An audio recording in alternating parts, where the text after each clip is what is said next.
पासे मूंखे ॿुधाईंदा हलूं अहम ख़बर आहे त नसीराबाद जे रूरल हेल्थ सेंटर ते सेशन जज छापो हयो आहे।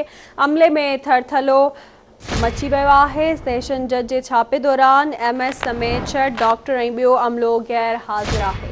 वाधाई ख़बर पहुचाई पिया नसीराबाद मां, जिते रूरल हेल्थ सेंटर ते सेशन जज छापो हयो आहे। छापे दौरान अमले में थरथलो मची वियो। सेशन जज जे छापे दौरान MS समेत 6 डॉक्टर ऐं ॿियो अमलो गैर हाज़िर हो। वधीक तफ़सील मालूम कंदासीं। नसीराबाद मां असां सां लाइन ते मौजूदु आहे बशीर लगारी। जी बशीर, छा अपडेट्स आहिनि?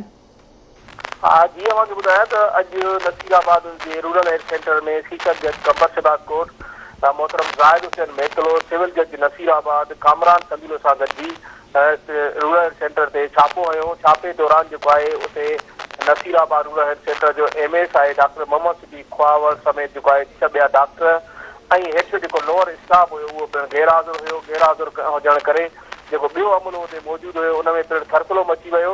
ऐं सेशन जज जेको आहे ज़ाहिद मेतलो जेको आहे उन जेको हाज़िरी रजिस्टर थींदो आहे उन हाज़िरी रजिस्टर जॾहिं उनजी हाज़िरी भरी अमले जी, त उन में इहो MS समेत जेको आहे 6 डॉक्टर ऐं ॿियो अमलो गैर हाज़िर हुयो। उन्हनि खे गैर हाज़िर करे उन हाज़िरी रजिस्टर जी जेका आहे फोटो कॉपी कराए उहा पाण सां खणी वियो आहे।